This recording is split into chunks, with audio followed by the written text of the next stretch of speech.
In what way has the drive for sustainability, so such as the adoption of green steel and fossil-free lubricants, impacted, the development and manufacturing of your mechanical components?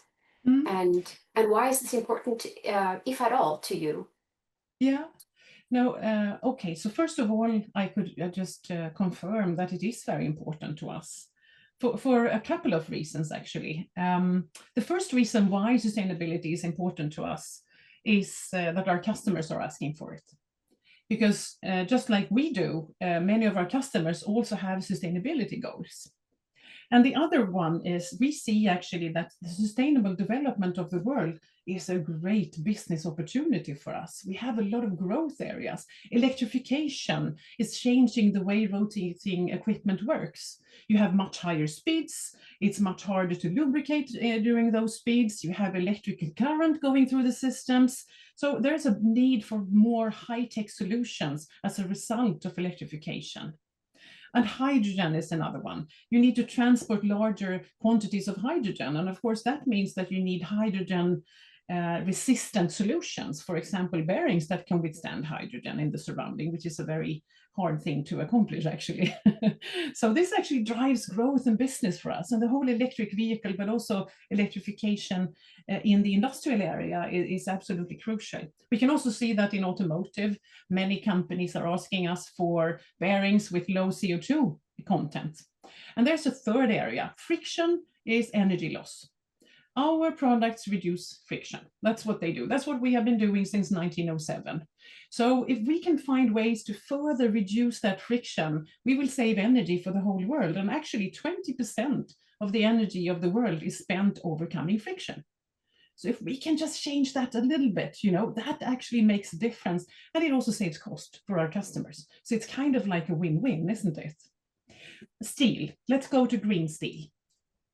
So if you look at the availability of green steel today, about 30 or so percent is expected to be able to be covered by 2030 by recycled steel and the need of green steel. But by 2060, that number is not expected to be higher than 50%. So we know that recycled steel is not going to cut it. For a company like SKF, we use between 80 and 90% of what we sell, let's say, is made of steel. So that's kind of a big deal. To the world, a big chunk of the CO2 emissions that we have in the world are actually coming from steel. Steel and concrete are basically the biggest ones. So this just shows the importance of that. So we have been working with green steel for a number of years. At the moment, we are in responsible steel, and we're part of the Steel Zero commitment, which means that we will have 100% net zero steel by 2050, 50% low emission steel by 2030. It's pretty close by. And of course, what we can see then with green steel, we have actually a large part of our products are like 97% green steel already, because we are using scrap steel together with our supplier Obaco and other steel suppliers. We're working with also hydrogen directly reduced iron used based on iron ore, so not recycled steel, but then new steel, if you will, or ore-based steel. And there we're working with voestalpine. So about a year ago, I was holding the first kind of this size of spherical roller bearing made completely out of hydrogen directly reduced iron in our collaboration with voestalpine. So we know it's possible. We have data that shows that it works just as well as any other steel. And now it's a matter of how can we make sure that the steel industry can invest enough to make it happen.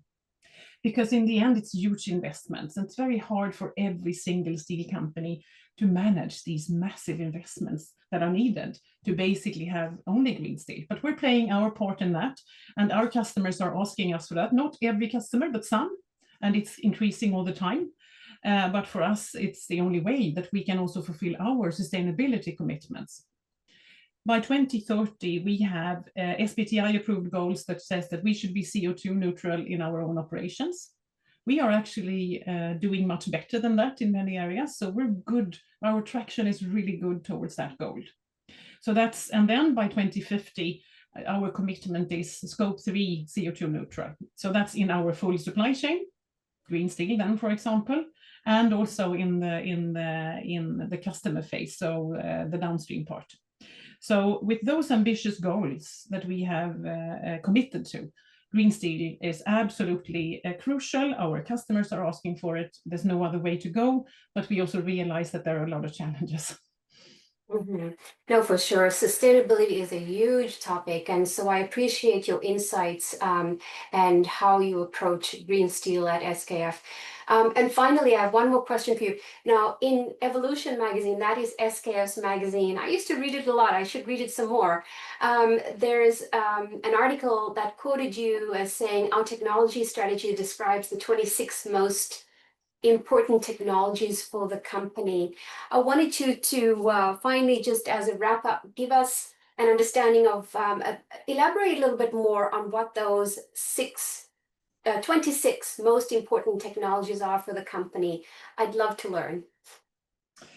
So our technical backbone and our core is really, our technical core is very important to us, and it's actually the base of our success as a company over the 120 or so years where we have been in existence. It all started with the technical innovation, and we have, as a component developer, there's no sub-suppliers that we can really turn to for deep technical knowledge. We have to have that technical knowledge ourselves. So we have had a solid technology strategy, I would say, for many, many years, but we did a big retake on this about 2.5 years ago. And we came up with, an updated version of our technology strategy to make sure that we stay in the forefront. And there's 5 categories, technology categories. So, and then there's 27 actually, because we updated it a few months ago, 27 technology areas below, but let's take the categories. So the first one is around materials. The second one is around product design. The third area is around manufacturing technology. And the fourth area is around software and digital insights. And the fifth one is about modeling and predictability. Let me take you through those 5 then. So materials, for us, one of the key ones, and we have 4 technology areas here, but the two most important ones for us is steel. And it's the green steel topic we just talked about, but it's also steel and heat treatment overall, because we find ways to increase performance and lower cost of our products through new innovations around steel, new alloying of steel, new types of steel every year. So this is very, very important, and we have to have extremely deep technical knowledge about that topic. The other one is ceramic materials. I mentioned earlier about ceramic bearings and ceramic hybrid bearings that actually stop current going through that product, which actually allows an electric vehicle to continue to drive on the road. This type of materials become increasingly important in the era of electrification. So those 2 are the most important ones in that first category of materials. In the second one, product design, there's one that stands out. No surprise, it's around rolling bearing technology. We have to be the best ones to understand the minute details of how to design the best bearing. I mean, that's pretty clear. But we also have magnetic bearings. We have seal technology, seal products, and lubrication systems. So that's other areas of product design that are crucially important in our technology strategy. Here we also, in the manufacturing technologies, if we take a step into the next one, we have additive technology, additive and 3D printing. That is crucially important for us. We are already today 3D printing products, and both from metals and of course also from polymer materials. Remanufacturing, also relating to the sustainability perspective. What if we could remanufacture half of the bearings when they are at the end of their life, take them back and send them out again? That is a really important technology area for us in manufacturing. And we are also already doing that, but at a smaller scale. And we have been doing that for 20 odd years. But that's an important technology. And then, of course, all the chain in our factories and the manufacturing technologies that are such a big part of our competitiveness as well. When it comes to software and digital insights, this one has been growing in importance and has taken a much bigger space in our latest technology strategy, as you can imagine. The first area there is applied AI. I mean, we already talked about it. Where do we need to use AI? How does it change our products? How does it change our customers' experience with us? How does it change our efficiency? So applied AI is important. And of course, then cybersecurity, low code, no code development of software development, digital twins, and industrial Internet of Things. All of those things are part technology areas within our software and digital insights technology category. And the last one, related to software and digital insights as well, is modeling and predictability, where we want to have the best knowledge and the best algorithms to be able to predict that future of that rotating equipment. So tribology, how does two metal surfaces with oil in between behave on the nano level, and how does that affect? It is around testing and validation, condition monitoring, and all of that data. How do we make sense of that? And how can we evolve even the life models of bearings even more? And we released a new bearing life model that is now actually coming into standards for everyone, but we were the first ones to do that. So we have to stay in the forefront of our core technology around tribology, lubrication, and so on, and predictability. So those are kind of the 5 categories and some of the 27 now technology areas. We know that this evolves. So we have also a radar, a technology radar in all of those 5 categories where we keep track. We're looking at quantum. Should we bring it in? Let's wait a little bit and then let's see when we bring it in. We're looking at things like other types of materials that could be used. We're looking at things like how AI develops in the next step with the general intelligence coming up.